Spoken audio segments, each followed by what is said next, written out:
because it is a public meeting. The recording will be posted on the board's webpage shortly after the meeting. TBW may also be streaming this meeting live and archiving it for additional viewing opportunities. For everyone's reference, today's agenda can be found under the first tab in the materials. As a reminder again, if you're not a member of the board, please turn off your camera now. Sue Birch, Chair of the Healthcare Cost Transparency Board, will now call the meeting to order.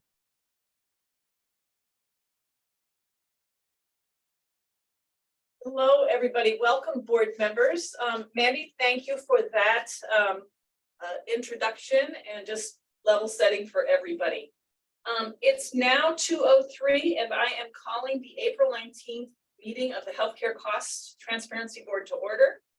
I'd like to give a warm welcome to everyone that has joined. We're just under 50 participants, and I know we often have others come on board. So welcome.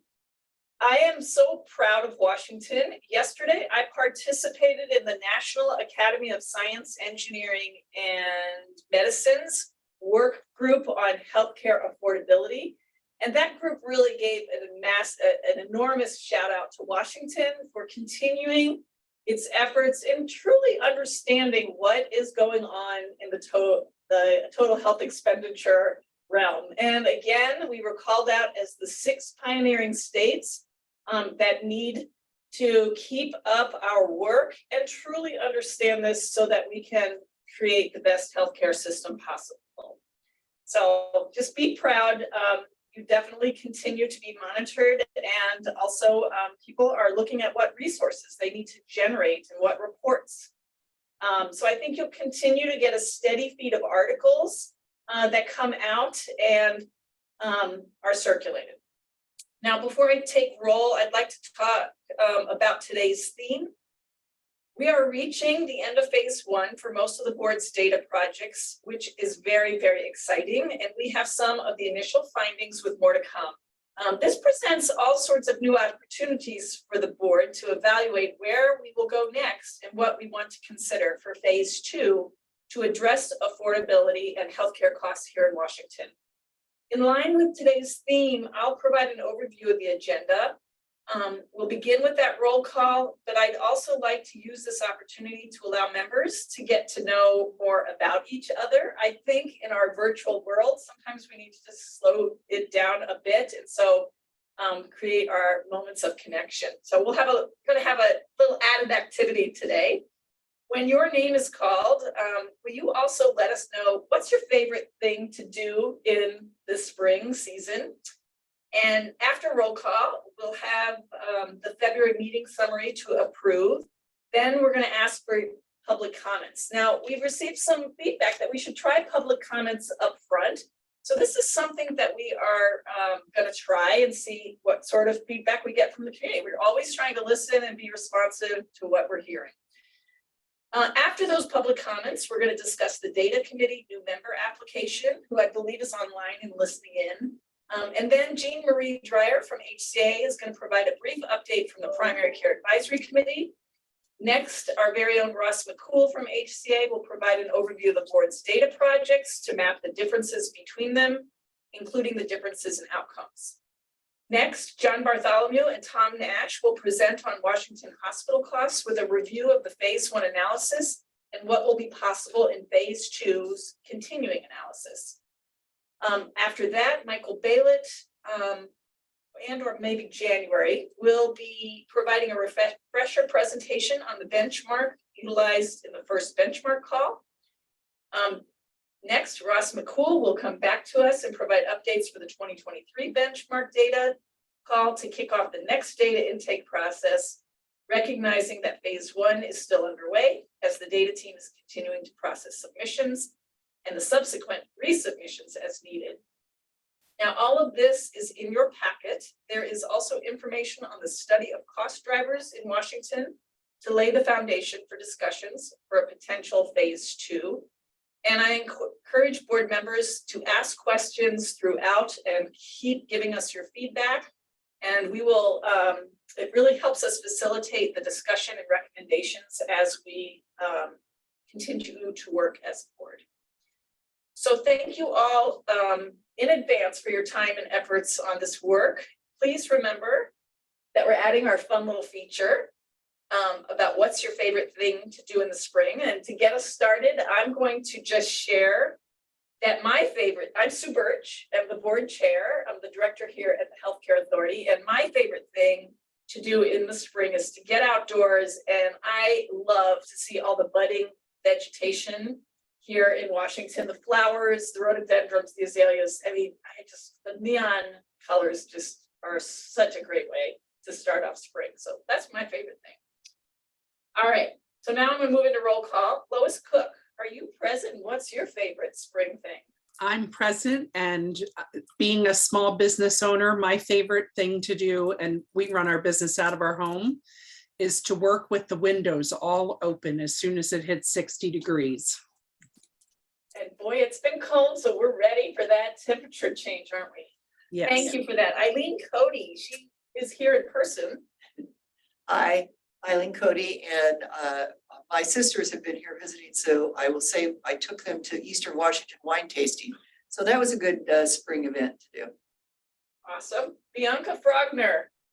Hi, Bianca Frogner, a professor at University of Washington. And Sue, you took my answer. No, I love to walk around and see the neighborhood and just getting outside and enjoying the slightly longer days. So really being able to soak in a little bit of sun wherever it shows up is what I like to do. Awesome. And it's okay if they repeat, because I don't think there's prettier flowers than in Washington. I know, it's gorgeous. I know those are fighting words, but I argue with people from other states. Leah Hull Marshall, are you present? Good afternoon. This is Leah Hull Marshall from the Exchange. I would say it's the kind of earliest time for me to kayak. So if I can get myself organized, it starts to warm up and it's very wonderful. Awesome. Jody Joyce.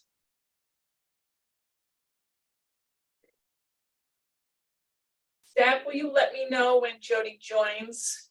And or if Jody, if you're talking, you're on mute. We'll come back. Molly Nolette. I'm here, Molly Nolette with the Office of the Insurance Commissioner.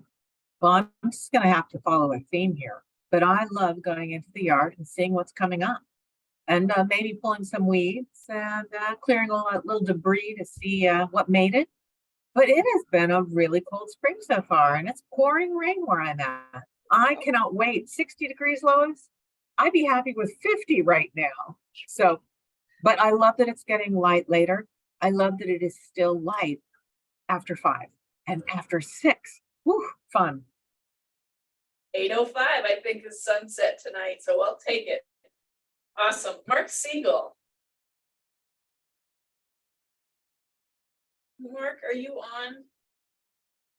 Staff, will you let me know if Mark jumps on? All right, Margaret Stanley. Yes, Margaret Stanley. And like many of you, I enjoy seeing the flowers blooming in the neighborhood as I am able to get out for more walks than I do in January. And my birthday is also in April, so I always associate it with the flowers blooming. Happy birthday, Margaret, from the board. Awesome. Kim Wallace. Yes, I'm here. Good afternoon. Well, I'm going to break the trend here and say I love looking at flowers, but I do not enjoy gardening or weeding or anything like that. So there you go. This has been a spring of renewing a physical activity that I enjoyed a long time ago in my life, playing competitive tennis. And so I have in my mind that I'm going to, do that again. But anyway, we'll see how that goes. So that's the fun thing on my spring calendar. Awesome. Thank you, Kim, for that. Carol Wills.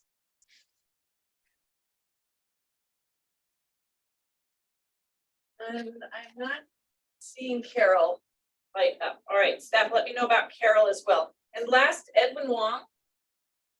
Hi, I think for me, I think it was echoed earlier, but yeah, just the longer days. I like being able to go out and walk the dog at 8 at night and not have it be pitch black. I will say what I don't like quite right now is surprisingly still have to go out with a jacket. I was hoping to be walking out at 8 with a t-shirt. So hopefully the temperatures warm up here soon. I think that is awesome. I think we got a unanimous vote that we all want to move into summer and get out of this cold spring. So thank you for that, everybody. If you will go to tab 2, we are going to talk now about our minutes, and Mandy, you'll vote. Thank you for pulling those up. So as a note, the recording of the last meeting was posted on our webpage for reference, and we're going to use the consensus process for a vote on the approval of the meeting summary. Is there any discussion of the February meeting summary or any proposed changes that board members would like to see?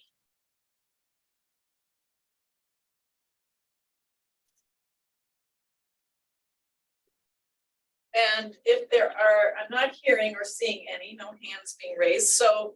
I would move.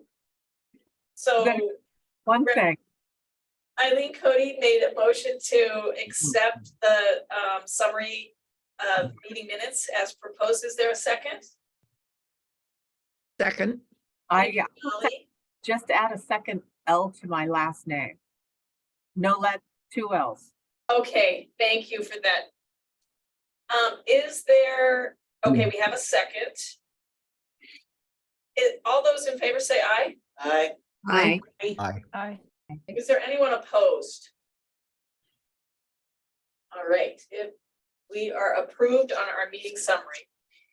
All right, next I'd like to move us into that public comment period that I mentioned we were flipping to the beginning of the meeting. And again, we're just trying this today because we have, as I said, received some feedback.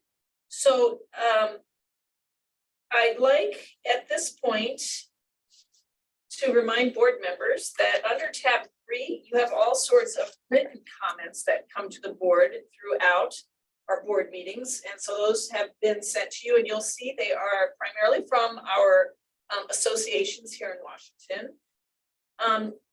For those that are listening in and would like to speak, we allow individuals to provide public comment.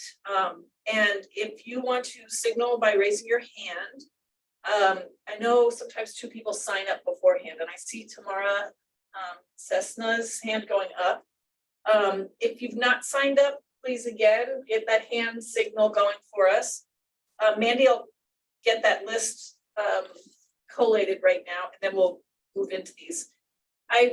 Maybe do we have 2 or 3 in the queue? I can't quite see. We do. We Okay. have, you just happen to call on her. Tamara Cessna is signed up to provide public comments. Great. And Katerina LaMarche is next, I think. That's correct. And then I've Jeb Shepherd. Okay, so for those that are about to speak, I ask people to keep their comments to about 3 minutes. If you'll identify yourself, your affiliation, and let the board hear your comment, concern, or feedback. So Tamara, you're first, and Katerina, you are on deck. Wonderful. Sound check. Can you hear me? Yes. All right. Thank you for this opportunity to provide comments. My name is Tamara Cecilia. I'm the Regional Vice President and Chief Financial Officer at Skagit Regional Health. Skagit Regional Health is a public hospital district serving Skagit Island and North Snohomish counties. We have 2 hospitals and 28 clinics that serve a large geography, including many rural locations. Our understanding is that we will be subject to the healthcare cost benchmark. However, it is unclear if that's accurate. If the individual providers have not yet been defined, it seems unreasonable to hold them accountable without notice. More importantly, how does the board account for factors that impact the ability to meet benchmark? For instance, the biggest driver of our revenue growth is due to expanding services to meet the needs of our community, which is rapidly growing as well as aging. Our patient population tends to be of a lower socioeconomic status than those of many urban areas, which results in more chronic conditions that drive utilization. Outpatient services, including office-based care, are an increasing percentage of our patient revenue at 71%. Adjustment factors applied to inpatient discharges do not properly account for the shifts in service delivery. How are mandated expenditures accounted for?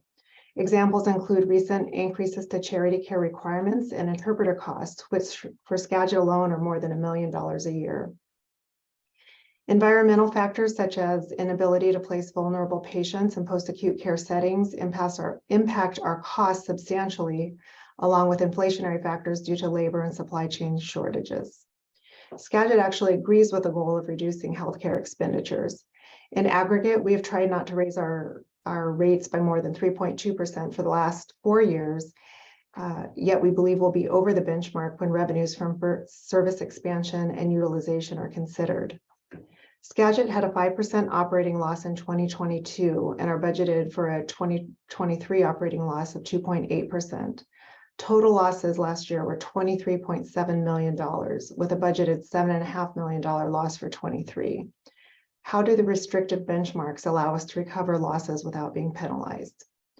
We have implemented a $35 million financial improvement plan to remain financially sustainable so that we can meet our mission of providing healthcare to our community, regardless of ability to pay. We have taken swift action in these areas we are able to influence. A 3.2% benchmark is unreasonable given the current healthcare environment. We ask the board to look at other ways to assist providers in managing costs by helping control the drivers we have little ability to influence, including the cost of drugs, supplies, and agency labor.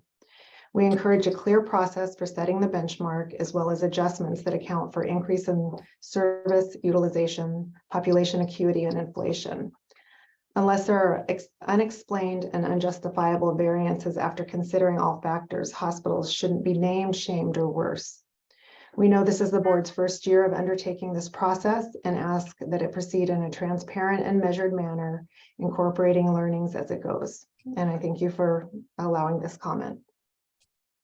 Thank you, Tamara. Exactly the kind of feedback the board needs to hear, and we appreciate that you've come forward. And as you've probably heard from many of these public meetings, that this is a long journey that we are on, and certainly we'll be course correcting and adjusting and taking information on constantly. So thank you for that. I'm sure members of the team will circle back, and we will in future meetings be responding to these issues as they come up. Next, Mandy, we have Katarina Lamarche. So, go ahead, Katerina, open your mic, and if you'll tell us who you are representing, and your comment, please. Thank you. Yeah, Katarina Lamarche, the Washington State Hospital Association. Also wanted to thank you for the opportunity to comment, and also for the process improvement of posting the meeting materials 6 days in advance. It really helped us better understand and prepare for the meeting, and we hope this practice can continue in the future. I want to focus my comments on the discussion of hospital costs. First and most importantly, we are unsure how this analysis will be used in conjunction with the benchmark work. And second, in terms of methodology, we actually submitted a letter in response to the presentation you'll be hearing later in the meeting.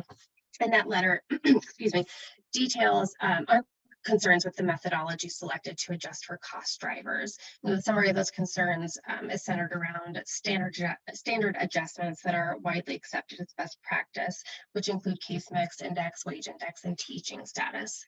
The proposed methodology really only adjusts for wage index and adjusted discharges, and then compares the remaining measures of case mix index and teaching status independently. From there, it seems like the consultants are proposing a series of peer group comparisons on several different variables, but all these factors are important for some of our hospitals and should really be used in combination. So our hope today is that you'll first clarify how the hospital cost analysis will be used, and also consider requesting the proposed WISHA analytical approach described in our letter, along with what the consultants are planning to provide. Thank you again for the opportunity to comment, and happy to take any questions if you have them. Katerina, thank you for those comments, and we will just note for the record that again, your letter is in the board packet under tab 3 board members.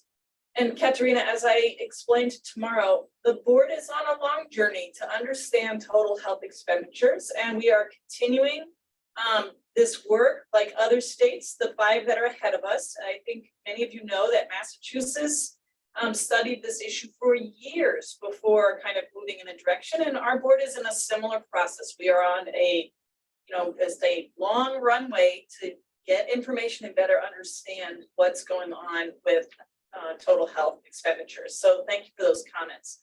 Again, staff take comments very seriously. They blend those in. We also work with the national committees and just look at what other states are doing. So as we've expressed to Wisha many times, we'll continue to be working side by side with you as we dig into more data and just try to better understand. And I think the visual of peeling back the layers of the onion is just the perfect example of what we're trying to just do, is just get more and more detailed information. So thank you for that.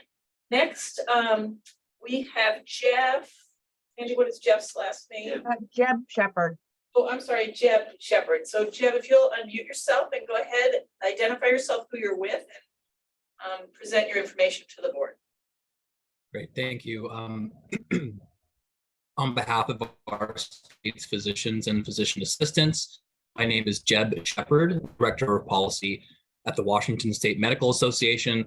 During this month's comment period, I have a thank you and a small handful of requests to make.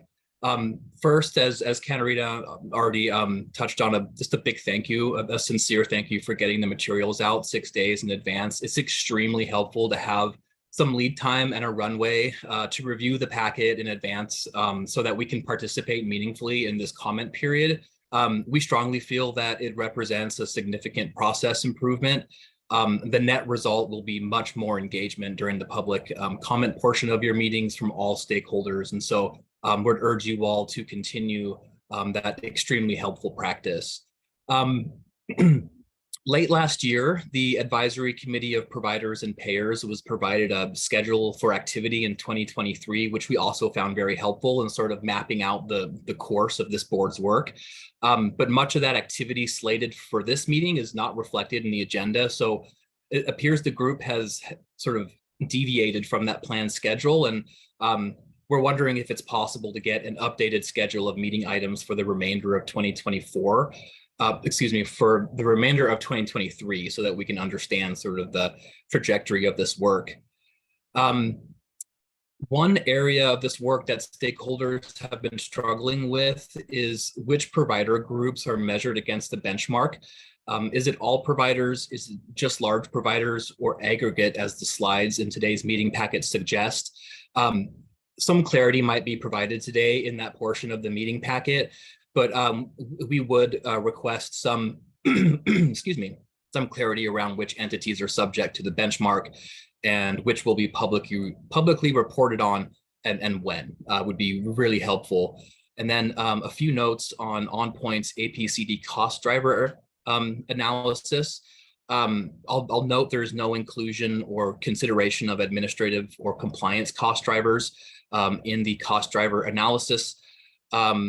The analysis that's outlined in today's presentation might generate an interesting report, but ultimately won't help us understand what is driving those cost drivers. As we've shared, wasteful administrative spending does not improve patient care and accounts for up to 15% of national healthcare spending. That's upwards of $570 billion in 2019. Eliminating these administrative expenses that do not add value has the benefit of lowering healthcare costs without affecting spending on patient care. It's an area with broad agreement. No one argues that wasteful administrative costs should remain high. So reducing that administrative waste should be the highest priority of the board, given that everyone, including patients, physicians, insurance carriers, and state budgets would all benefit from lower healthcare costs. And I understand that data around administrative costs wouldn't be included in the APCD, but it's something we've been raising in the context of cost drivers for over the last year. And we'd urge the board to set aside time in 2023 as you embark on phase 2 of this journey to take a serious look at administrative cost drivers, and it's permitted by the authorizing legislation. And then finally, it would be great during OnPoint's presentation today if they can help us understand how much of a limitation exists in the absence of HRSA plan data. As you know, many of our state's residents are covered by these commercial HRSA plans. And so it seems like a very large blind spot. And so we're hoping you can help us understand just how large that gap is. Thank you. Jeb, thank you for those comments. The on-site information, I believe, was just provided in written format. So if we have time, we may get to that, but we're not anticipating that they will be presenting today. So that is great feedback for future meetings. And as I've said to the other two commenters, we're on a long journey together. And really the area that we have chosen to embark on is just the understanding of the total health expenditures, hospital costs to begin with. We'll be going deep into all these things like administrative costs as we have more salient information. We will look at that calendar and see what we can adjust. It is a little bit tricky though, because of the need to have time to understand and move things around with data pulls and to get with our trade association partners to chew on the data and run them by our committees as well. So we'll try to be as responsive as possible with that calendar. But thank you for those comments. Thank So you. I am not seeing any other hands at this time. I remind members of the public that you are welcome to provide comments in writing to us via email at any time, not just at board meetings. And I think at this point, I'm going to close public comment and we are going to move on. So thank you for all of that information. And I'm sure we'll get feedback if people like this information early in the meeting or later in the meeting. And we, again, will try to continue to post as early as possible before meetings. So I'd like to now have the board members turn to tab 4. Your materials show the roster for the advisory committee on data issues. And we have an email request there to have a new replacement, Krista Abel. You'll see her attached resume. The representative from Virginia Mason, CHI Franciscan Health, Scott Jurgens, recently left the advisory committee, and Krista, also from VM Franciscan Health, was recommended to fill the vacancy. Is there a motion to approve Krista Abel for membership on the advisory committee on data issues? So I have from Eileen Cody a motion. Is there a second, please? Second. Second. Thank you. I think that was Margaret. All those in favor say aye. Aye. Aye. Thank you. Is anyone opposed? All right, that motion's approved.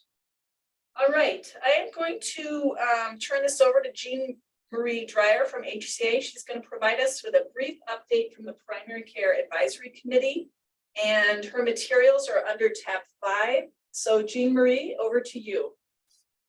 Thanks so much, Sue. Really appreciate it.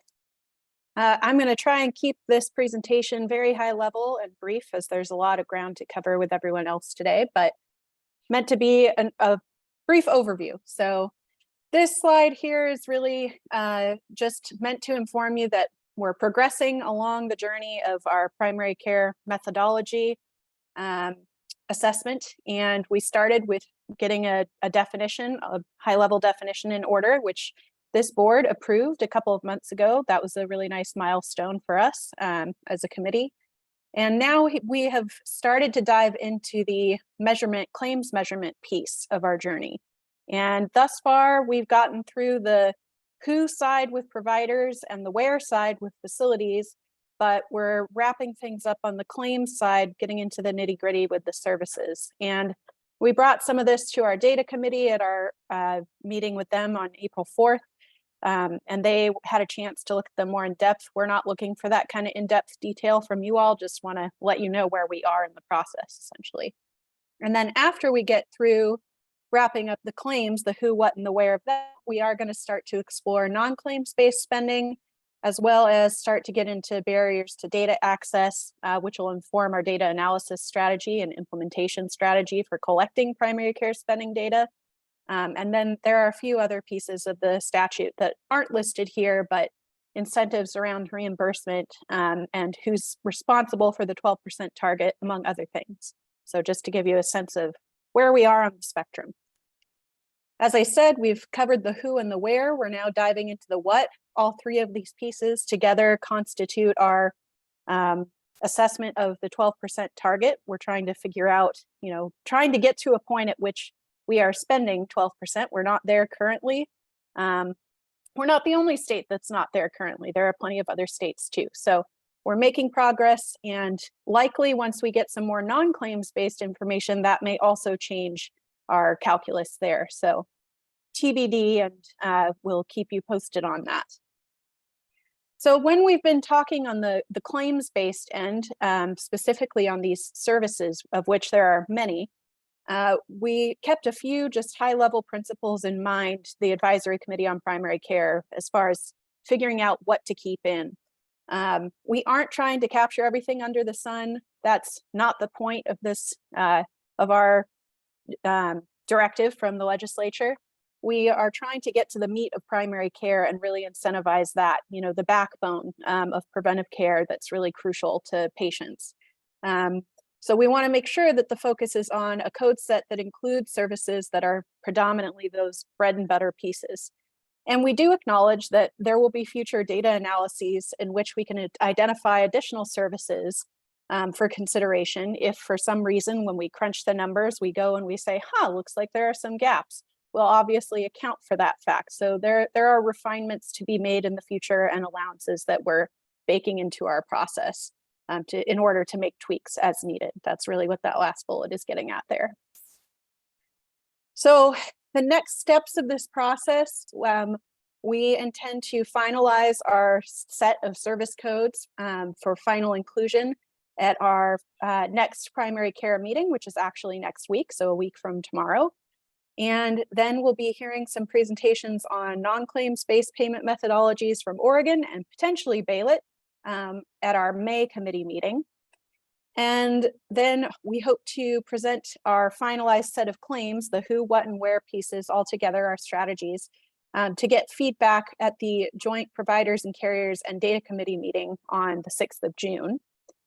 And finally, we'll present the claims-based recommendations that we have come up with that have run through all of our subcommittees.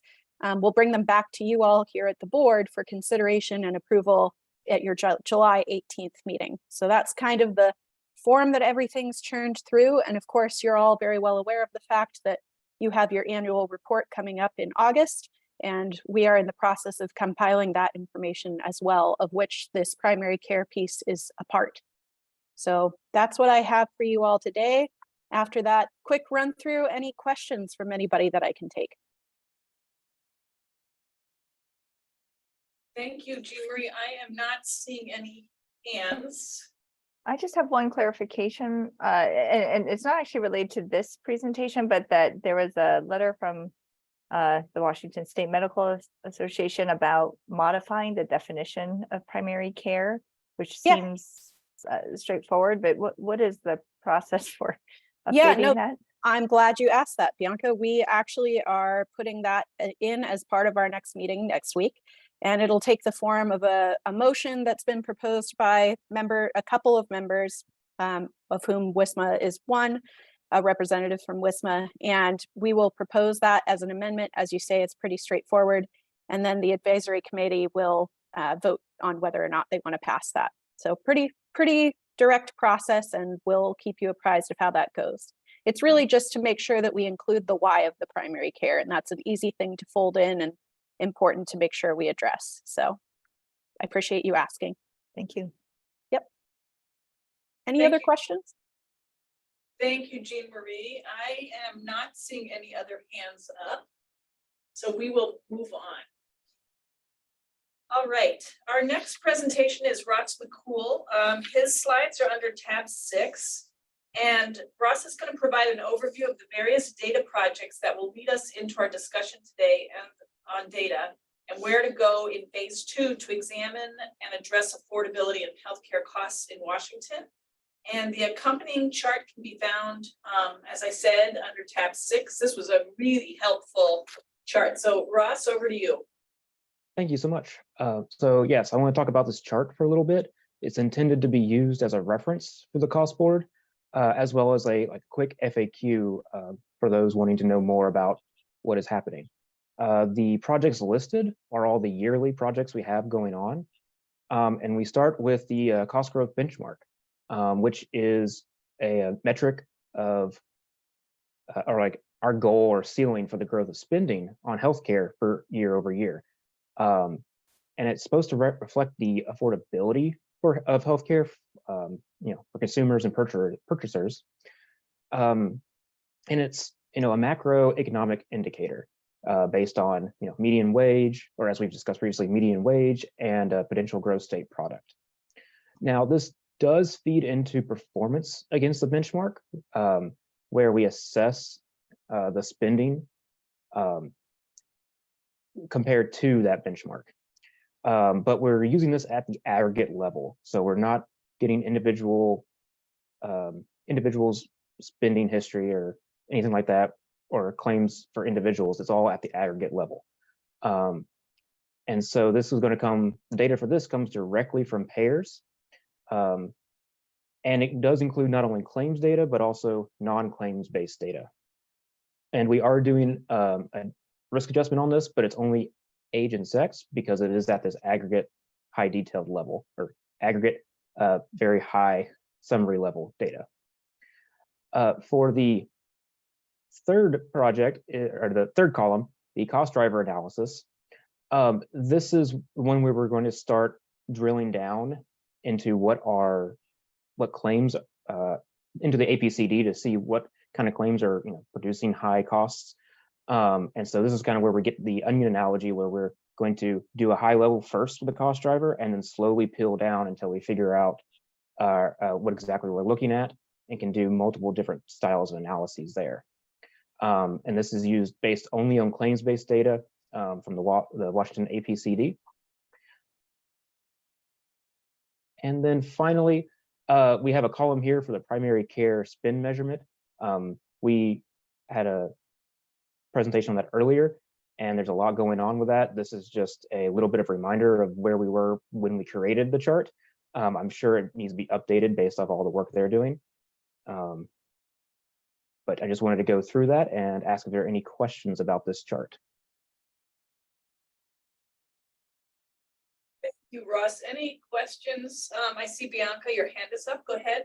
Sorry, just a couple clarifications. So in the column for performance against the benchmark, on that first page where it says risk adjustment consideration, it says severity of illness based risk adjustment is not applicable as data are submitted by payers an aggregate level. I'm just wondering, is not applicable really the right phrase there? It's just the data are just not available, right? It's not that it's not meaningful. Well, part of the intent is to also have transparency, and by using only age and sex, we have a lot of transparency into what the risk adjustments are. Whereas if we tried to get some sort of universal risk adjustment, we might have like a black box and be able to see into what that adjustment might be like. And so by doing the age and sex, we have a clear view, a transparent view of how we're adjusting the data, so that we can, make sure that we have this eye on transparency that we're trying to keep. So Ross, if you don't mind, I can actually respond to that a little bit as well. If you recall, Bianca, I think this was a decision that was made, that was discussed at the board level with input from the data committee, and maybe I think it was the data committee, on what to do with risk adjustment. And I'll get into this in my presentation as well. States that are cost growth benchmark states have basically moved away from using clinical risk adjustment in assessing performance against the benchmark, because they have found that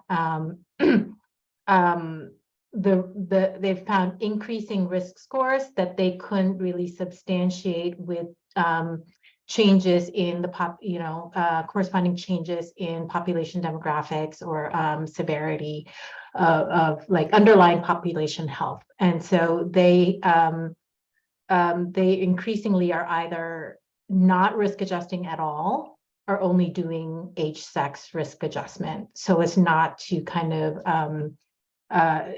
basically the clinical risk adjustment has the impact of sort of inflating performance against the benchmark. And so a lot of states have moved away from that.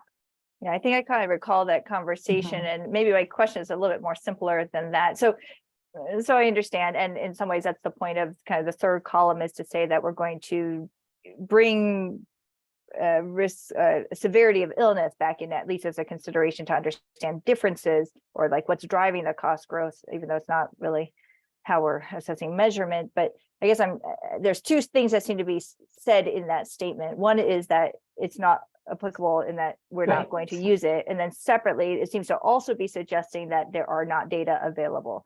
So it just seems like it's kind of conflating the two concepts together. So it's a little bit more wording wise. I think I'm trying to just help clarify, especially if this is a public document, to help clarify that there are two separate things happening here. Because I think even if we had it, we're kind of saying we're not really going to use it, right? Yes, yeah. Okay.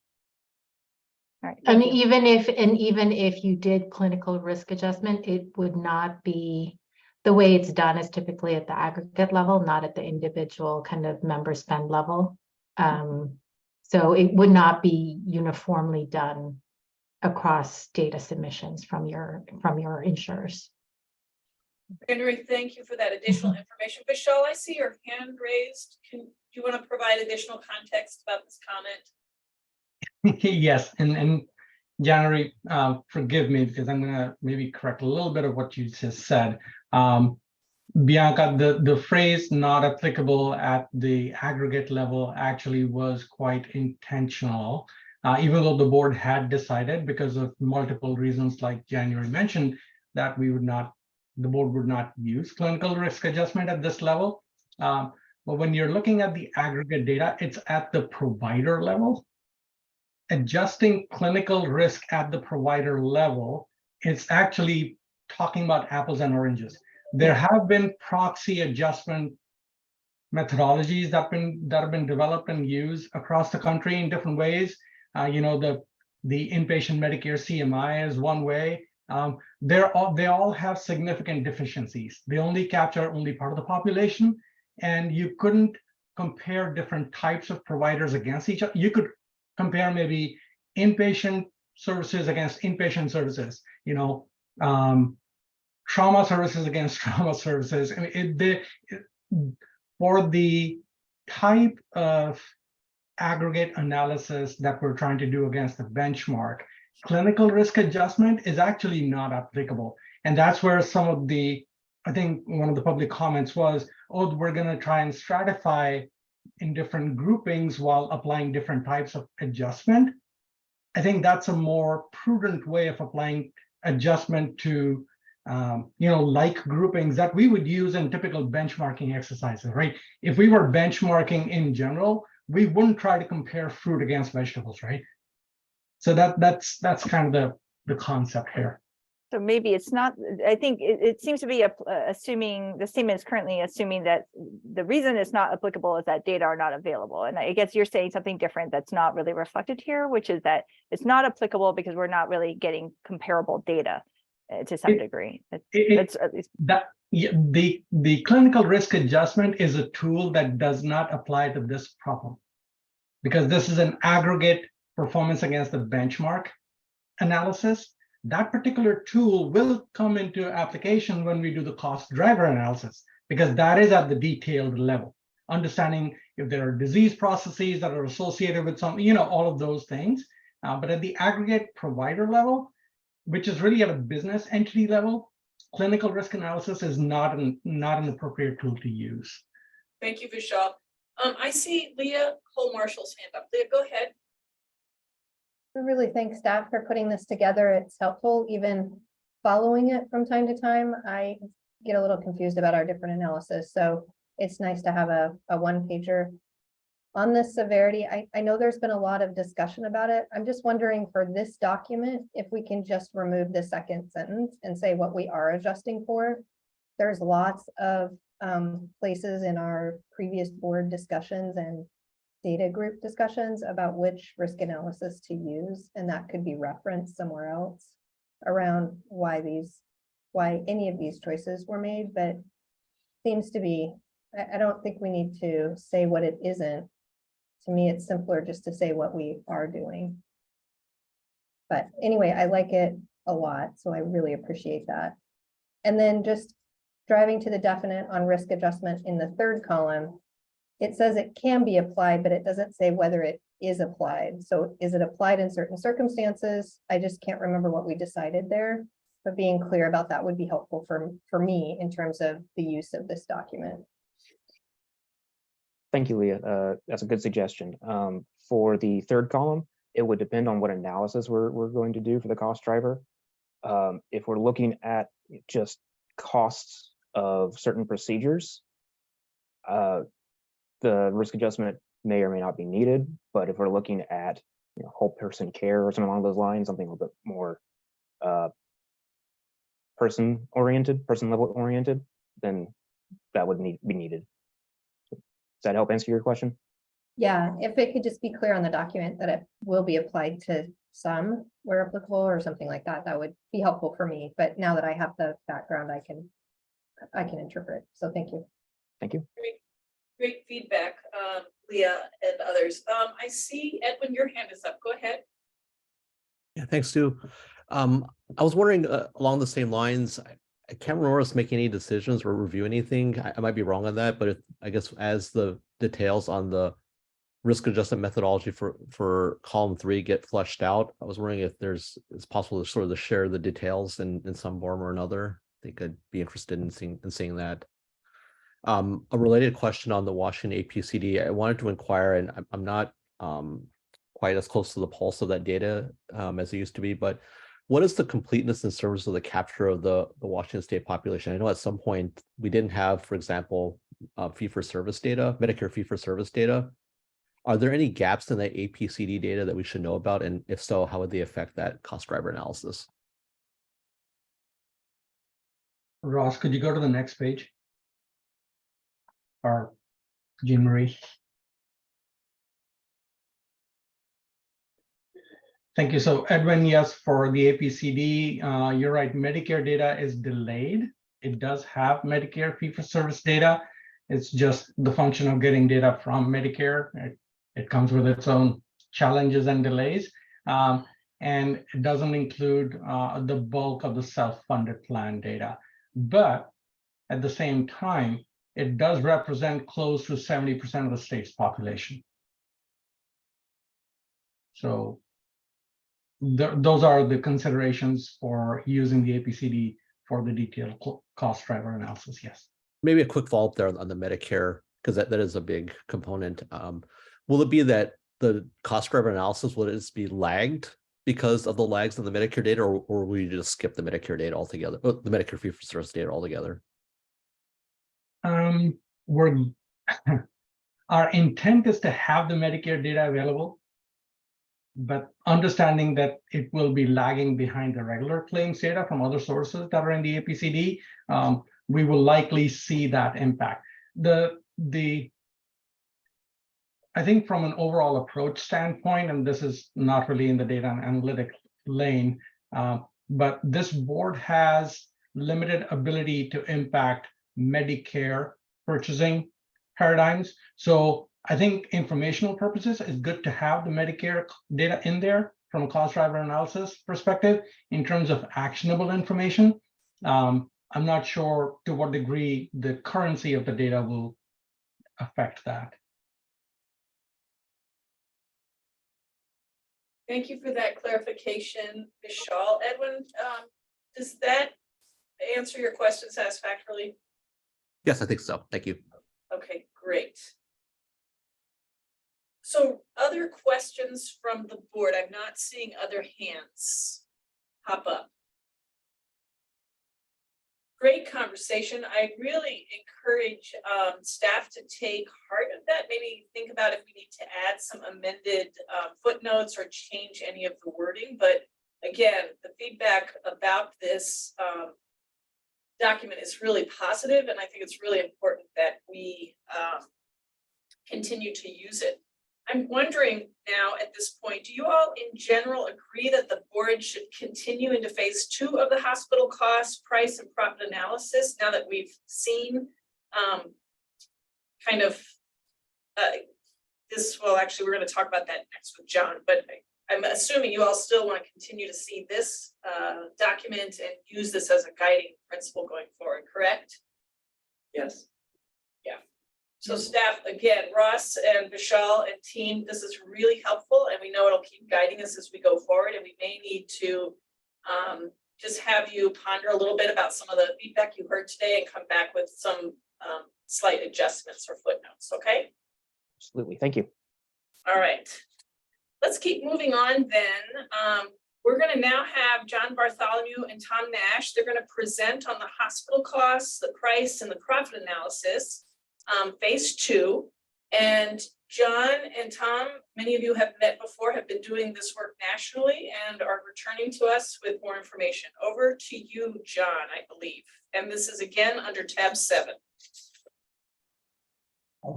Thank you, Director Birch. Excuse me.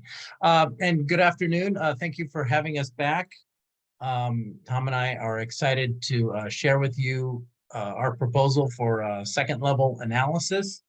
This is methodology that adds on to the first level analysis, which we presented over the summer and fall to this board, as well as the Advisory Committee on Data Issues. Some of those summary analysis, calling out some hospitals that were outliers in cost and price. So this builds upon that, and it adds to the methodology and allows us to peel the onion back another layer or two. So let's remind ourselves a little bit about the project goal. How do Washington hospital industry look compared to the nation on costs and margins and profits? And can we identify Washington hospital outliers on cost and margins profits? So we've gotten the feedback from the Washington State Hospital Association, and we'll get into that in a little bit. I'm going to have a short presentation because it's pretty dry. It's just methodology, no actual data today. So there'll be plenty of time for a discussion at the end. But if there are any questions that come up along the way, please interrupt, raise your hand, and we can get to them. We've got plenty of time. Even though we're running a little bit late, I'll try to get us back up. So just a refresher on the analysis we've done to date, what we call the first level analysis to identify outliers. It uses, we've been using self-reported data from the Medicare cost report. We've summarized those reports into useful and highly summarized metrics. There are some faults with this, and we did point that out. It is a first level analysis, but we break things down into what we call price, cost, and profit per patient at the patient level. We want to look at how hospitals are doing, look at their data over time, and group them into peer groups, and so that we can compare them to others. It's very difficult to compare a hospital to another, so we do have to take a little bit of extra effort to make sure we're comparing a like hospital to a like hospital. In the first level analysis, we did that looking only at bed size, which has many shortcomings to that, but it is a start.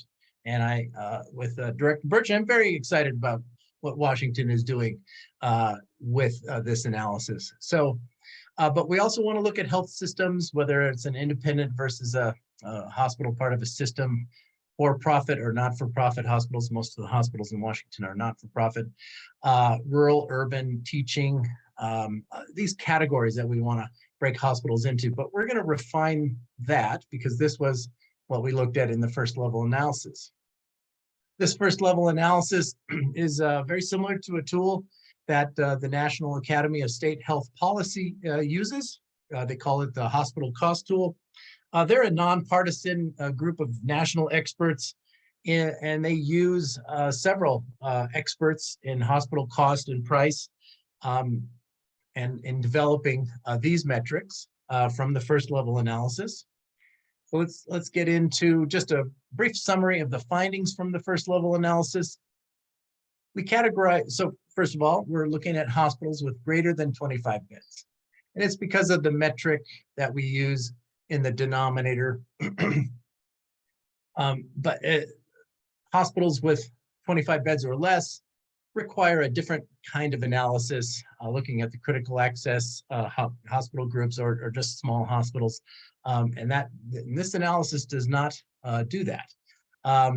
We can do that, but this is not what we focused on in the first level analysis that we've done to date.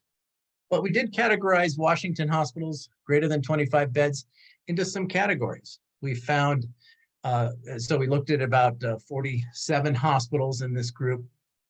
We found about a third of them in the high price zone. Of those 15 that we found in the high price zone, we found 12 to be high cost.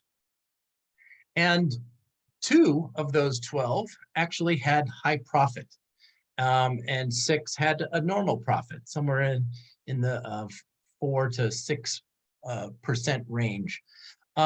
However, 2/3 of the hospitals didn't necessarily have high prices as compared to their national peers, but 6 of those 32 did have high cost. And there was at least one hospital in a low cost ranking that had a high profit. Most of these not high price hospitals fell into a national normal cost group. And of that group, about 4 of them had high profits. It's going to be very interesting as we peel apart this onion and further understand what hospitals these are, who they are, where they are, what might be driving some of these findings. Let's go to the next slide. So this was the conclusion from that first level analysis that we presented last fall, that a deeper dive would be important to understand what's driving these variations. And we mentioned in help from the Washington State Hospital Association that we need to look at other measures, such as case mix, service intensity measures, teaching intensity measures, payer mix, other financial measures, to allow us to better compare hospitals to each other and identify outliers. Goal is to adjust for these variations and kind of isolate the variation in cost to what is driving this. Is it something we can explain, or is it something else that's driving these variations? Could it be a business decision that hospitals are making? There may be other factors causing that variation too. So engaging in this second level analysis is going to be very fruitful, and we look forward to doing it. So let's go to the next slide. So kicking off how we approached identifying the methodology in this second level review. We conducted a series of meetings with healthcare authority staff and other subject matter experts. We reviewed assumptions to address better methodology enhancements for this analysis. Those subject matter experts were actually members of the Advisory Committee on Data Issues. We had representation from Washington State Hospital Association, a gentleman from Health Trends, and a woman from University of Washington Medicine, and as well as healthcare authority staff. We had about 4 meetings between January and February in developing this. There is a letter that's on page 16 of the packet from the Washington State Hospital Association that has a different opinion of what we're doing. Happy to address where some of those differences are. But we have summarized what we're recommending to the healthcare authority in this presentation. Let's go to the next slide. So there's a couple of additional adjustments we want to make to that first level analysis. One methodology enhancement is actually adjusting the costs, the hospital costs that we identify. And the second would be creation of additional groupings of hospitals to better compare one to another across the country. First level analysis looked only at bed size, but you could have 2 50-bed hospitals or 100-bed hospitals and have very different cost structures. They could be in a different location. They could have a different payer mix. They could have a different amount of residents that might be making them a little bit more of a teaching hospital. They could also have different intensity costs. One might not have any intensive care units. Another might have not only an intensive care unit, but also a burn unit and a NICU, a neonatal intensive care unit. So these matter, and we want to compare a hospital to its type across the country to get some input and information for you to see, well, how are you doing in Washington? How are these hospitals doing with costs and profits? There's also in the second level review some margin analysis or profit analysis. Let me stop there. I see a hand up. Yes, ma'am. Yeah, Margaret Stanley. My understanding is that in Washington State, we have fewer beds per thousand population than some other parts of the country, and that we've had a lower admission rate. And I'm wondering if that is true, then how useful is it to compare us to other parts of the country where they don't have those same characteristics? Sure. So I think you're referring to a metric that I believe I heard from someone at the Washington State Hospital Association. It was, I think it was discharges per thousand or something about the, related to the population. Colorado, I'm actually from Colorado. I'm sitting here in Colorado too, and I'm hoping and praying my rhododendron blooms in the next month or two, but we got another month or two for my rhododendron. But Colorado and Washington have very low discharges per thousand. And all that means to me is that it's an indicator of a healthier population. So because you have less folks being discharged from a hospital per population, that's a population metric. Not everyone in Washington goes to the hospital. So we want to look at the utilization of a hospital, the costs associated with serving that population it serves, and the prices it charges, and the profit it makes off of that population. I think we can compare Washington hospitals to other states.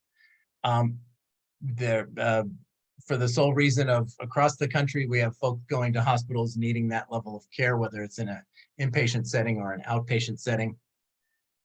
And there are ways to, through using self-reported Medicare cost report data, to make the comparison as similar as possible. It's not going to be perfect, but it will give us a glimpse of how Washington hospitals compare to others.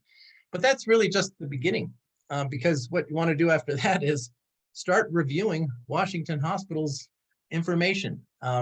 Each state, I believe, needs to kind of hold their hospital industry accountable, like so many other provider types in healthcare are being held accountable. Transparency comes to mind. We want, there is more data all the time coming out where we need to use that information, such as the federal hospital pricing transparency rule that allows us to now start seeing or it requires hospitals to report to an authority their pricing of what they charge all the folks that they do business with. That's going to be very insightful, and it's at a DRG level, at a procedure level. What wonderful information that will be, in addition to what Washington has in their APCD. But this information, I was going to get to it at the end, I'll touch on it right now. The information we're looking at here that we'll get from this analysis is going to definitely inform the work going on around the cost growth benchmark, especially around the cost driver analysis. Cost driver analysis we've just heard, and we'll hear a little bit more from our Bailiff friends, is going to be using APCD data. Well, this is inputs into that APCD data. This is the pricing information you'll be able to glean from this analysis that goes into APCD data. So this is one level up river from APCD claims costs. Tom, do you have anything to add to Ms. Stanley's question? No, I think you presented it very well. A hospital in a healthy state probably sees the same type of patients as a hospital in an unhealthy state. So we are concentrating just on those patients that are actually seen in the hospital and receive care. I see Bianca's hand up. Go ahead, Bianca. I have a question. I think it's kind of related to, I think where the last question was kind of going. So during the pandemic, and I think it's still ongoing, hospitals are having a hard time discharging patients because nursing homes, for example, are filled up. So we're going to see the number of discharges go down, I'm assuming.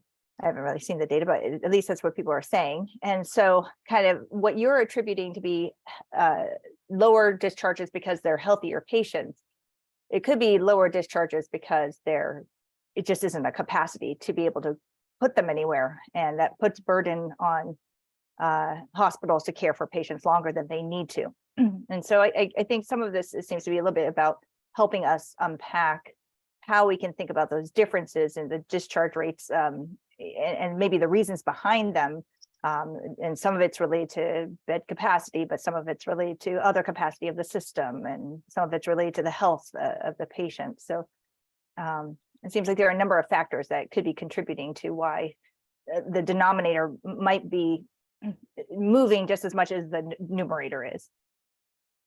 Yeah, I appreciate you bringing that up. And we have heard that the discharge issues that some of the Washington hospitals are having.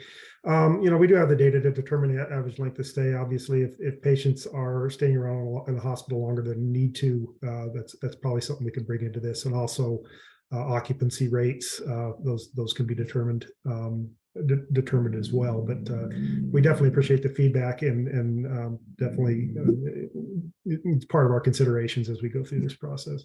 Great. Length of stay and occupancy rate would be great to add into the conversation. Yeah. And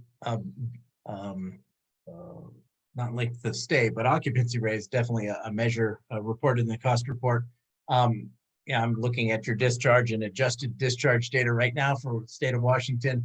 In 2020, you saw an 11% decline in discharges, about the same on adjusted discharges, which incorporates outpatient volume.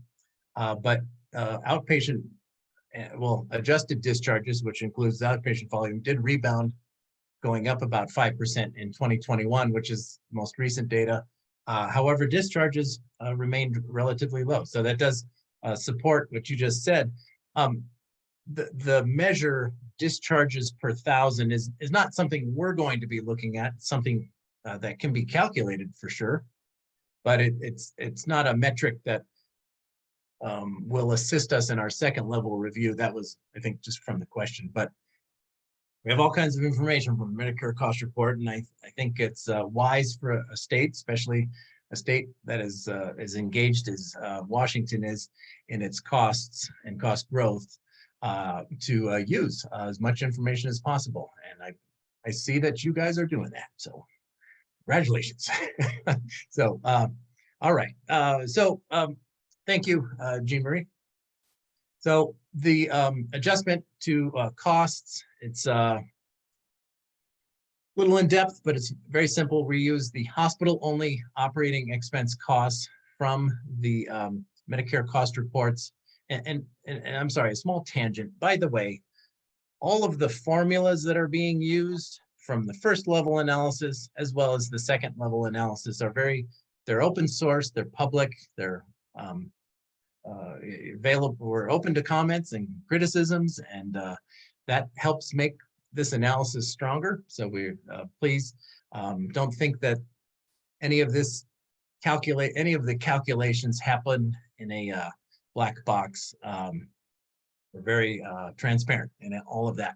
But so we use this variable in the Medicare cost report, hospital only operating expense, and it we in the past have adjusted it with just a cost of living adjuster called C2ER, and with help from the Washington State Hospital Association, we are going to adjust a portion of those costs, the salary or administrative costs of a hospital, with the labor wage index files from from CMS, and then adjust the rest of the costs with a cost of living adjuster. And that's only when we compare hospitals outside to, that's only when we compare Washington hospitals to hospitals outside of Washington, would we need to do that. And the salary percentage of a hospital's cost does come from the Medicare cost report. So Jean Marie, we are ready for these groupings that we're doing. There was a lot of talk in our meetings about not just using this additional information from teaching intensity measures, service intensity measures, or the Medicare case mix, using them as adjustments and adjusting the data. What Tom and I have opted to do is use that information, but use it to group hospitals into like categories. So what we've come up with, first level analysis looked at just bed size. Second level analysis will look at bed size plus one or more of these three groupings. So we're going to look at teaching intensity. We're going to look at service intensity, which is a measure of intensive care costs, hospital by hospital. We're also going to look at Medicare case mix index. We heard from Vishal that, hey, risk adjusters have significant deficiencies. Well, that is true. The Medicare case mix index is a Medicare only measure. So it misses Medicaid payers, commercial payers, other types of payers. And it is also only based on inpatient Medicare. So it's really a subset of a subset of a measure of acuity for a hospital. It is great information. We don't want to sell that short. We've also seen some analysis that equates the Medicare inpatient case mix to other payers' inpatient case mixes, like commercial or Medicaid. That's because Washington, has access to the all payer claims database information. So you can see that this might help us understand acuity differences on the inpatient population. But when we use it on a hospital's total cost, when more than half of their business is, in most cases, is outpatient, it might not be applicable to make an adjustment. However, we do use the information to group the hospital into into case mix index quartiles and use it to group so that we can find other like hospitals, just as we do with service intensity and teaching. We will also pay attention to payer mix measures. I'm ready to move on from that slide. Okay, now we're at the end. Great. So that was a nice quick presentation of the second level review. But I want to put it into context. You know, you might be thinking, so what? We'll have this information. Great. So what? This information, this outlier analysis, is going to be very helpful as inputs and understanding some of your cost growth benchmarking. This will be useful as you look at cost driver analysis. Like I mentioned before, cost driver analysis will be based on APCD data, but APCD data is claims data. What's upriver from that is the provider types that are submitting claims and their business model, their infrastructure, their costs, and how they vary business to business or hospital to hospital in this case. This is going to be very insightful as you start peeling away this onion of your cost growth benchmarking to have this type of information at your fingertips. I might also add, I was the CFO at Colorado Medicaid back in 2010 when we implemented a hospital provider tax and started paying hospitals a lot more money for Medicaid services using supplemental payments. And I understand that there is an initiative going around the Washington legislature to increase payments to hospitals using this financing mechanism. All of this analysis actually came out of that initiative in Colorado, that we didn't have optics. We were not aware of hospitals' costs at the time we implemented this payment. So I would imagine this is information that we're providing to the healthcare authorities. It's going to be hugely useful in looking at cost benchmarks, profit benchmarks, and price benchmarks before and during and see the repercussions of the impacts of that initiative, which will be increasing Medicaid payments. It's about $1 billion or more. I'm not exactly sure. I've heard different figures from a variety of sources, but the information we're providing would be providing in second level analysis is going to allow you to understand, well, what's the trends of the hospitals with existing revenue flows, and then what is the impact and where does that additional revenue go? I understand there's intended consequences of this initiative, and you'll be able to measure that with this analysis.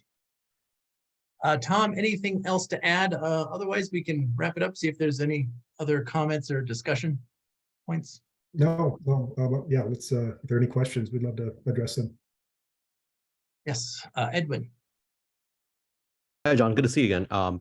So I had some questions about the Medicare case index, and I think some of the comments you made, some other thoughts as well that I have some concerns about that, trying to create groupings. And I know the idea you're trying to come up with an apples to apples comparison across hospitals.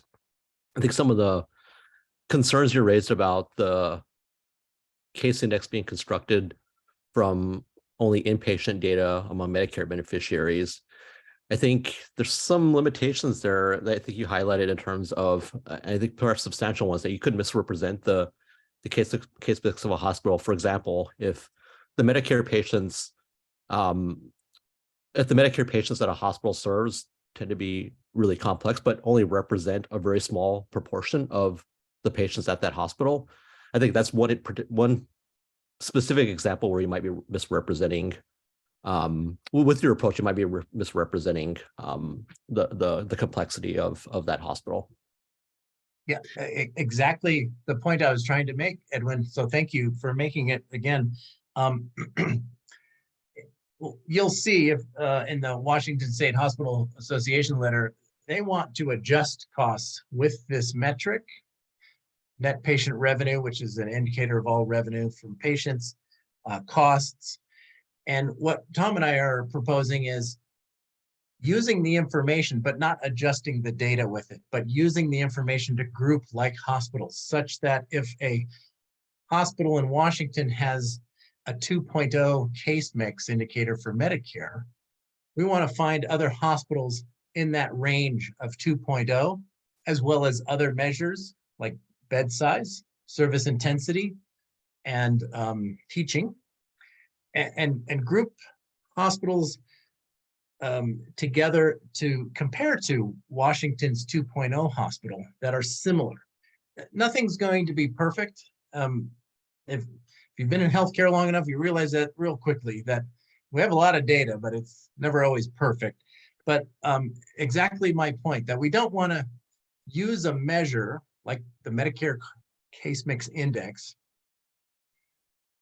and adjust a hospital's cost with it when the hospital does a lot of commercial business, Medicaid business, and other business outside of inpatient business, outpatient business.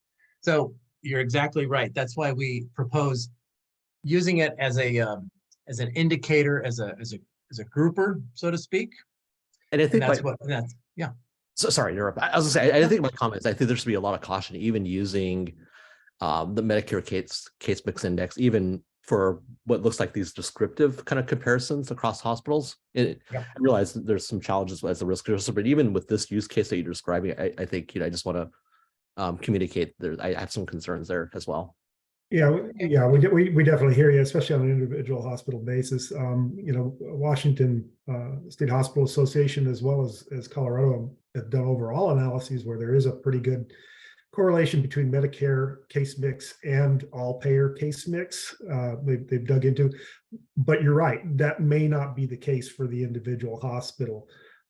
So we felt we had a choice to make. We adjust the numbers as Washington State Hospital Association has suggested by case mix, or since we do believe case mix is an important factor in hospital costs and prices, we use the best one that we have, or the only one that we have nationally, and that unfortunately that is only Medicare case mix. So absolutely, we appreciate what you're saying. We understand it, we recognize it, but I think by grouping the hospitals as opposed to actually adjusting their numbers, we're mitigating that a bit. I have to say that what we found is Medicare case mix is a very poor explainer of costs. It's a very poor explainer of revenue when you do the regression models on those. And so again, we're inclined to use it as a variable in making our peer groups, but you will always have that caveat. And I so appreciate the cautionary comment, Edwin. As we do our margin analysis, our profit analysis, we don't have to worry about case mix. We can compare one hospital's profit to another very easily without needing to adjust for payer mix, case mix, teaching intensity, any of those. So, but thank you. Well heated. Yes, ma'am. Hi, well, thank you for this discussion here. That is helpful for me to understand. And looking back at Wisha's letter too, they ask about this C2ER cost of living adjustment. Can you speak a little bit to kind of what that is? I've never heard of it myself before, and it looks like you're applying it basically to all the, I'm assuming it must be capital expenses because you're doing the labor index for the labor costs. So yeah, why it's that actually, choice? Yeah, it's actually what we're using to, first of all, we're trying to recognize that it's, cost of living is different, cost of doing business is different in different areas. And we feel that the Medicare wage index is an outstanding way to adjust the labor portion of a hospital's cost, because it's based on raw data from the hospitals about hourly wages that they're paying, and also adjust for variances in occupational mix. But that leaves half or a little less than half of the costs unadjusted, and we could either leave them unadjusted, or we could assume that those costs also are impacted by differences in geography, different areas. So we're taking the approach that we assume that they are impacted by different geographies, and so C2ER is a pretty well-known cost adjuster. It's used by the Bureau of Labor Statistics and others, and it's just a factor that we can use to adjust those non-labor costs and hopefully make it a better comparison. I can't say by leaving it out, it's probably not the end of the world, and I don't know if it's more appropriate to leave it out. In other words, another big supply expense for hospitals or supplies expense. Well, could I ask, because I just don't know what C2ER is based on, but is that, and you say it's BLS's use, and I know they have the CPI, the Consumer Price Index. Is that part of CPI is actually used to measure inflation primarily, not cost of living or cost of doing business. Okay. C2ER expressly says don't use us for inflation, use Bureau of Labor. But if you're looking for differences in the cost of doing business or cost of living, that's what their wheelhouse is. Okay. And I know we're out of time, but Bianca, we would only need an adjustment like that when we're comparing Washington hospitals to out-of-state hospitals. Yeah. But once we get into just Washington hospitals, we can be looking at unadjusted information too. We can be providing both. We actually do in our data that we share with HCA. So good point though. Thank you. All right, thank you, John and Tom, for this great information. I am wondering at this point, I want to kind of do a little bit of a pulse check with the board. Do you in general agree that we should continue into phase 2 of hospital cost, price, and profit analysis work? Hearing what we've just learned, do you think it's important for us to continue kind of peeling back those layers and trying to understand? Absolutely. Yes. Yeah. Others? Definitely. Yes. All right, and Edwin, I see your, a thumbs up from Margaret and Edwin. Others of you signaling, I see heads shaking and thumbs up. All right. Well, I'm certain that our partners will be back at us, and I'm sure there will be continued robust dialogue. I love that we have our data committees to also kind of do this hard work with our consultants. And I love also that we are continuing to track the other states that are way ahead of us on this and keep getting those learnings. So with that, I'd like to go ahead and transition us to January Angeles from Baylor Health. She's going to provide us with the presentation on the benchmark. Welcome, January, and your slides, I think, are under tab 8. And go ahead and take over. Okay, great. Thanks. And it's nice to be here again today. So here's just a quick overview of what I'm going to cover. I'm going to start by describing the cost growth benchmark analysis at a high level and talk about how it differs from the cost driver analysis that OnPoint has done. And we've done, we've already kind of touched on that here. And then I'll get into the details of the cost growth benchmark data collection and methodology, including a description of what exactly is being measured, how the data are collected, and how they're going to be reported. As well as why the performance against the benchmark is measured in the way that it is. Okay, next slide. Okay, so cost growth benchmark programs typically involve 2 primary types of analyses that are quite different from each other. And we already started getting into this a little bit when Ross presented his data projects overview, right? So here on this slide, there's the cost growth benchmark analysis, which is described on the left side. And as you've heard, this is an analysis that looks at healthcare cost growth over the course of 2 years. It's calculated using payer-submitted aggregate data, so not data at the individual claim or encounter level. And these data are submitted using a standard template that's been developed by the state. Cost growth typically reported at multiple levels, could be state, region, market, insurer, large provider entity. And then again, the data comes from insurers and public payers. The other type of analysis, which is what we refer to as cost driver analysis, and you've talked about it as a cost driver analysis. It's the attempt to understand at a more detailed level some of the trends observed from the cost benchmark analysis that I described earlier, and it is part of that effort, as everybody's described it here, to kind of peel back the layers of the onion. The data used to conduct this analysis is much more granular. It is at the claims or encounter level. The data source is typically the all-payer claims database.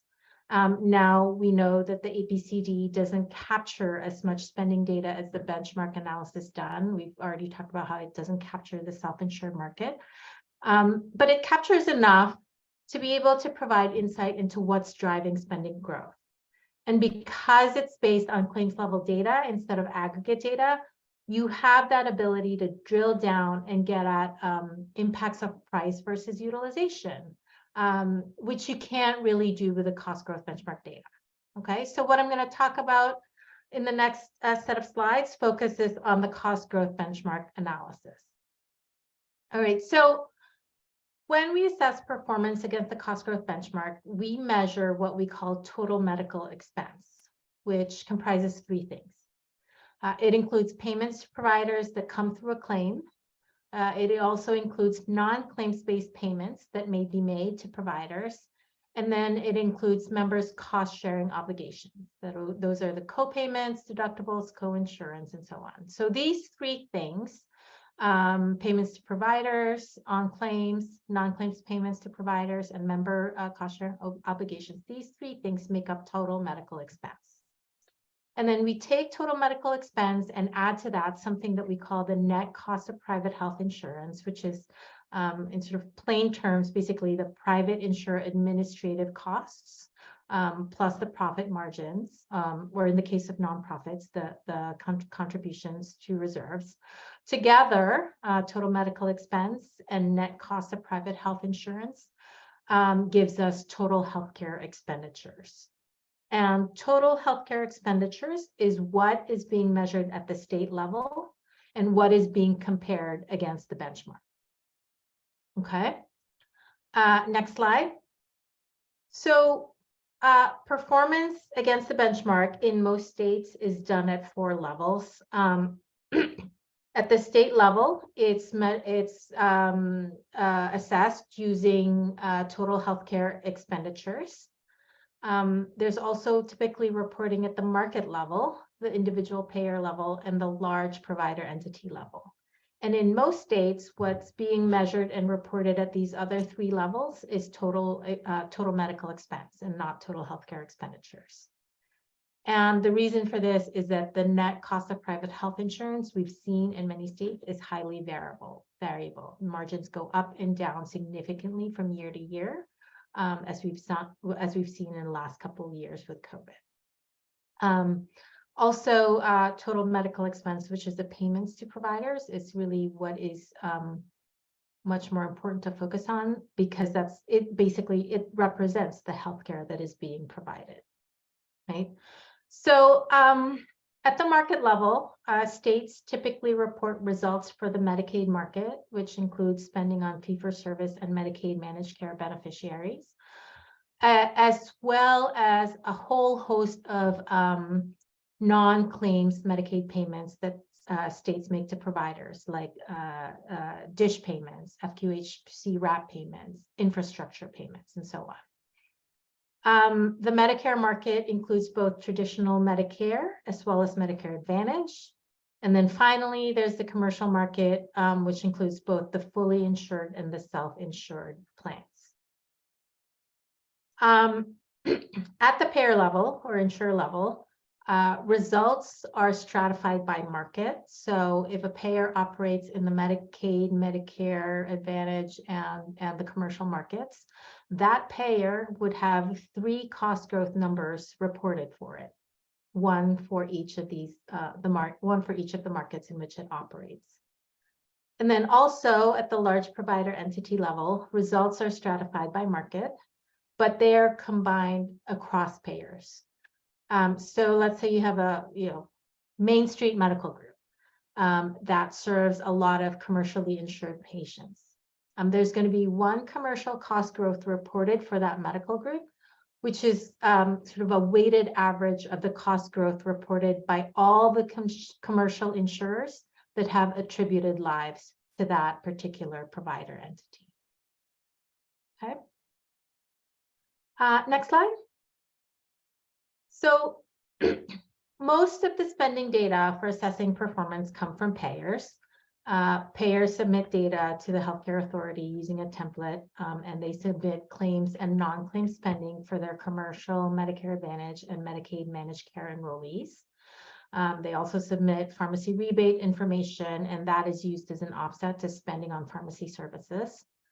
And then for self-insured plans, they report something that we call fees from income of uninsured plans, which is kind of a data point that's needed for the healthcare authority to calculate the net cost of private health insurance. As I said, most data come from payers submitted reports, but the healthcare authority also collects data from other sources. Medicare fee-for-service claims and standalone Part D claims come from CMS. The state Medicaid agency provides data on non-managed care payments. And then the board also, in calculation of total healthcare expenditures at the state level, decided to include expenditures, healthcare expenditures for the Department of Corrections, the Department of Labor Industries associated with workers' compensation, and the Veterans Health Administration. So, so the state collects data on those from the relevant state and federal agencies.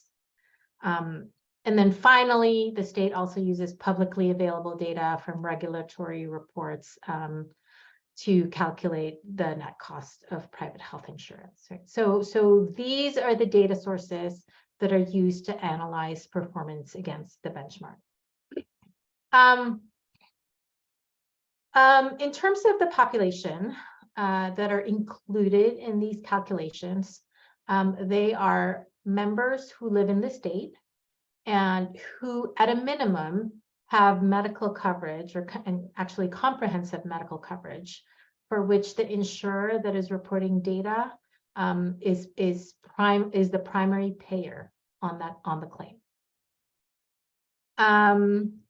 And when insurers report data to HCA, they provide basic information about the insurer.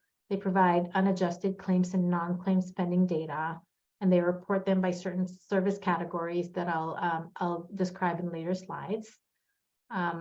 And also, when they report claim spending, they use allowed amounts, which means that includes the member's cost sharing obligation. So there's no need to kind of go out and a separate data collection for the cost sharing, for the member cost sharing portion.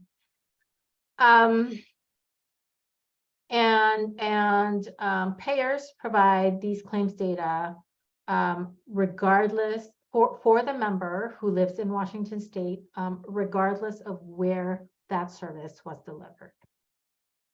I mentioned that I already mentioned that they provide pharmacy rebate information. They also provide member enrollment information, and that allows the state to develop a per capita measure of cost growth, because when it's measured, when performance is measured against the benchmark, it is done so at a per capita basis. And we already talked about income from fees of an insured, and then there's variance for standard deviation data. Margaret, you have a question? Yes. So you say the payers will submit data for the self-insured as well as the insured lives that they have. Yes. So that would be like Premera would submit it for their self-insured business as well as their insured business. But third-party administrators who only do self-insured business, they would not report. Is that correct? I believe the decision may be made a long time ago. I have to check to be accurate. I don't think that HCA requested it from the third-party administrators, and in part, it was a decision based on kind of how much more information they provide. I think there was a thought that most of the self-insured maybe was being captured by the payers, but I'd have to go back to the data specifications. But I think that's right.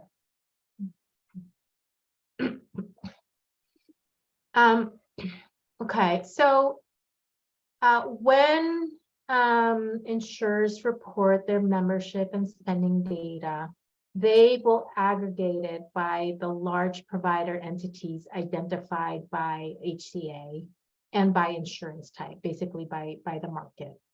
And these large provider entities, I think there's a list of 30 or so of them, are typically organizations that have a lot of primary care clinicians that they employ or who are affiliated with them.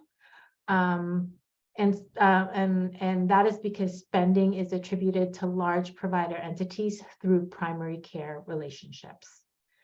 And so, for example, like I know Jeb Bush had a question about what the large provider entities are. So, for example, a standalone hospital that that's basically not really part of a larger system that provides primary care. I know there's not that many of them these days, but they would not be included in the list of large provider entities, right? And there has to be kind of a primary care component to the large provider entities.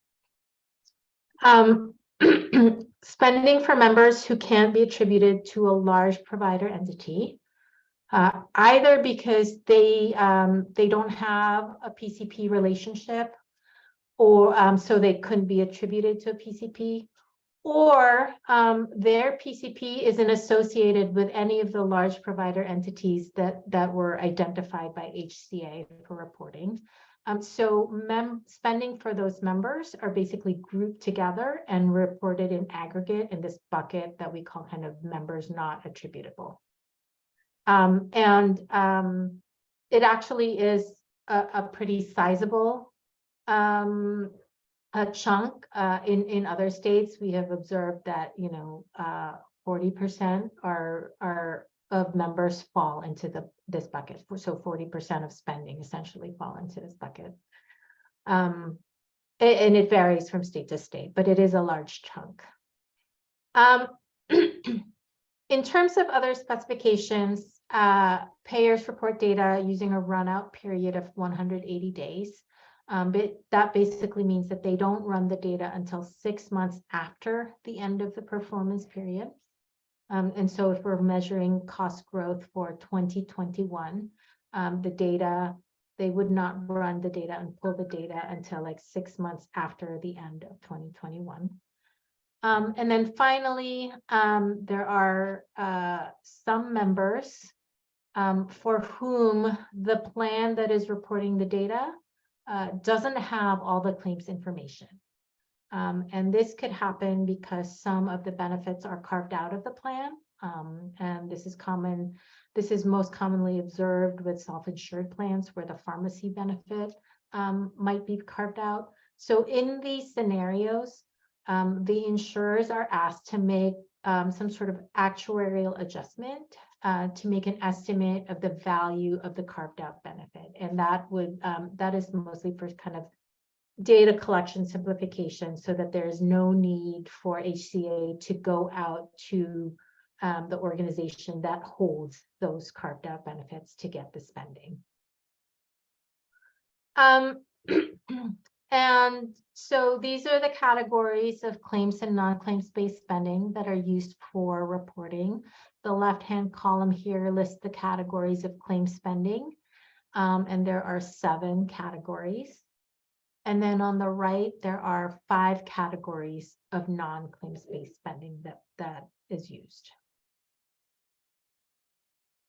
And then in calculating cost growth at the state and market level, we use unadjusted data as reported by the insurers.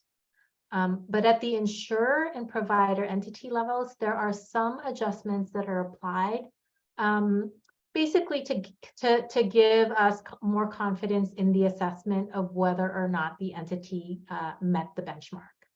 And these adjustments, which I'll go through in a little bit more detail, are risk adjusting aggregate spending data by age and sex, truncating spending for high cost outliers, calculating confidence intervals and using them to make a determination of whether the entity met the benchmark, and reporting performance only for entities of a certain size. Okay.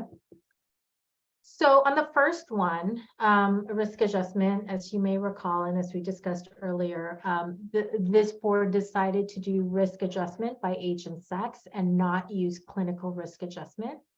And this is because of work in other states that have shown that rising risk scores couldn't be explained by changes in the population's kind of underlying demographic makeup or underlying disease prevalence.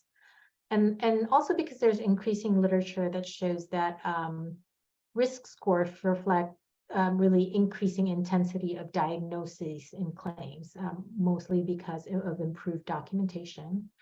So rather than changes in actual population's underlying health.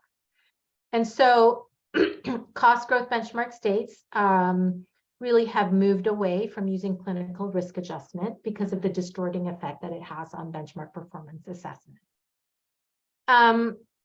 To implement age-sex risk adjustment, insurers were asked to submit spending and membership data by age and sex bands. And the healthcare authority is going to take that information and use it to create a standardized age-sex weights that it will then use to develop risk scores for each individual insurer and large provider entity.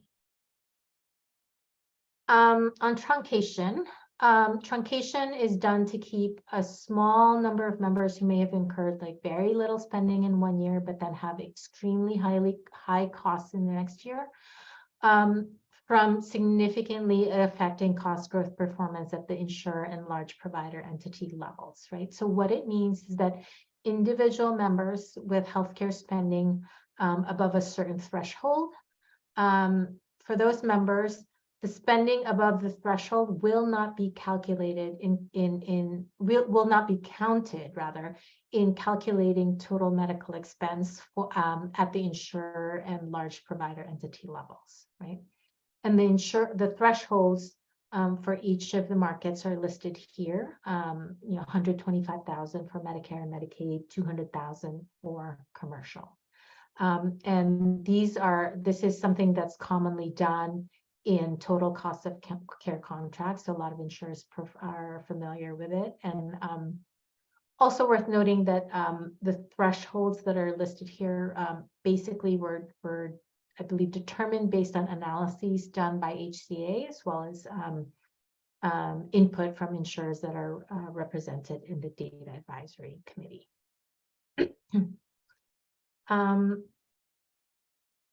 So because reporting at the insurer and large provider entity levels is stratified by market, you can start to run into kind of reliability issues associated with having small numbers.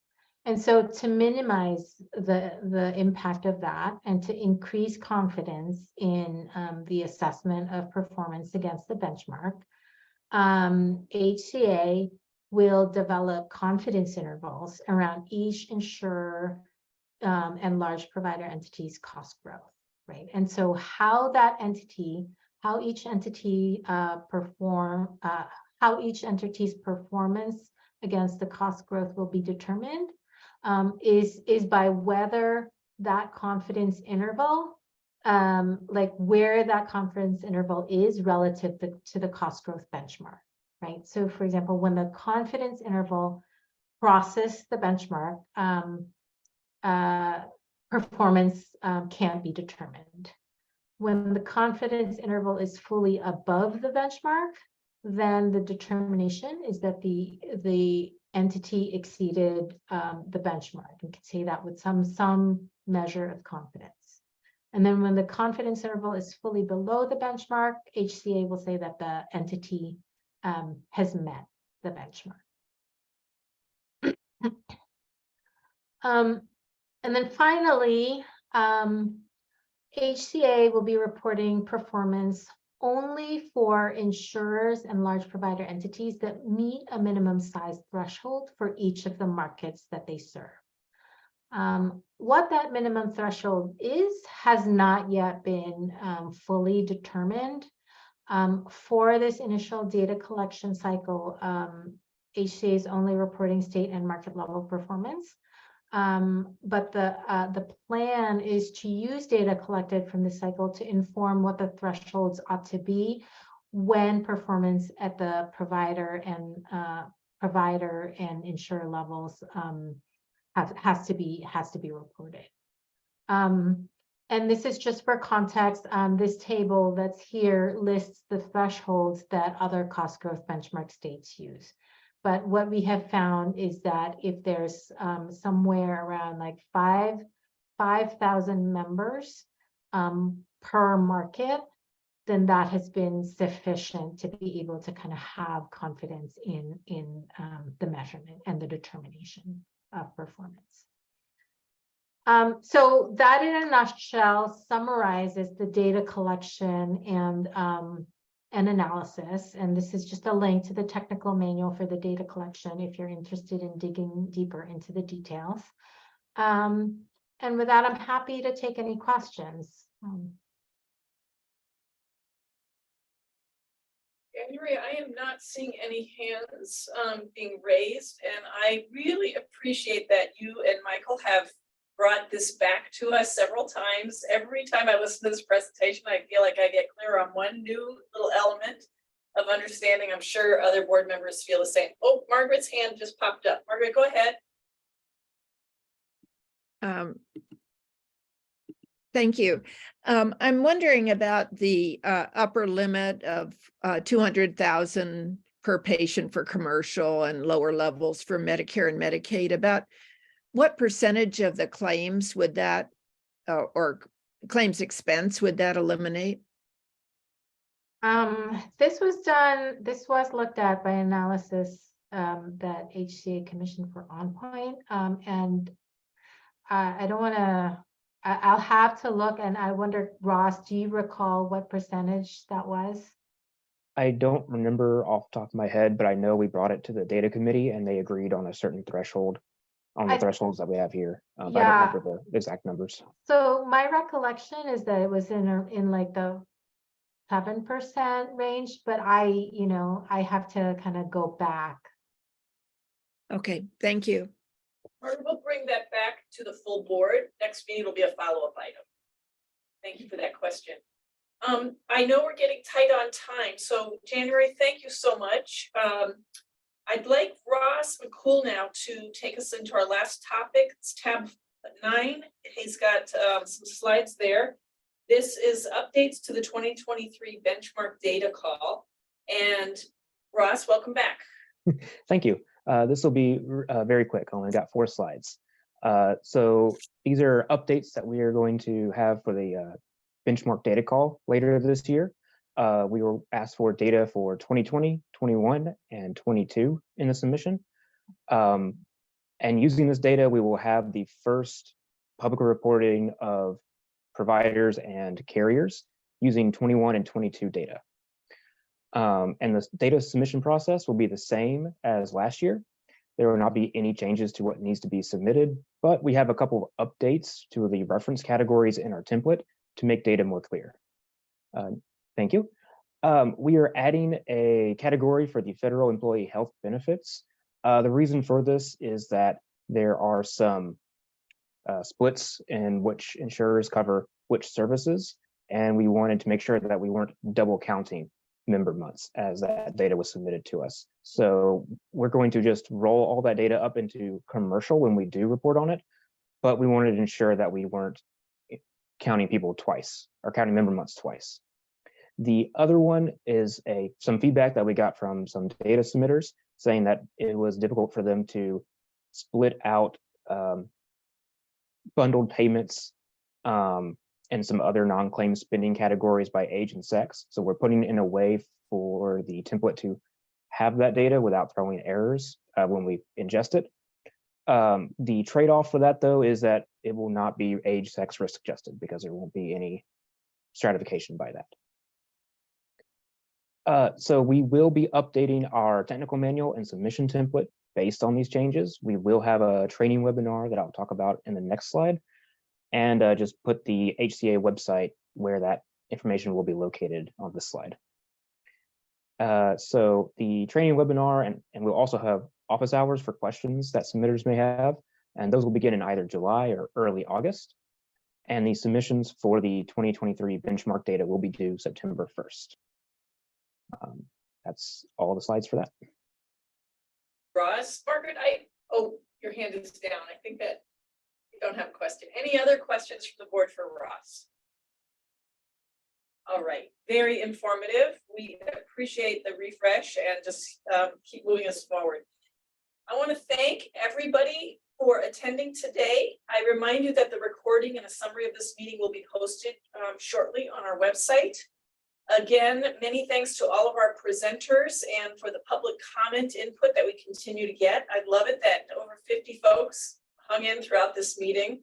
Our next meeting will be on June 6th at 2 p.m.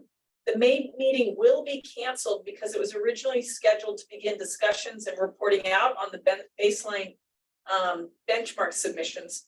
However, similar to other states, the processes are taking longer than anticipated. So this is the first benchmark submission with our thoughtful quality review and validation results. And it results in a need for a little more time for some resubmissions of data. So we'll also be building in a third-party validation review to ensure the quality of data.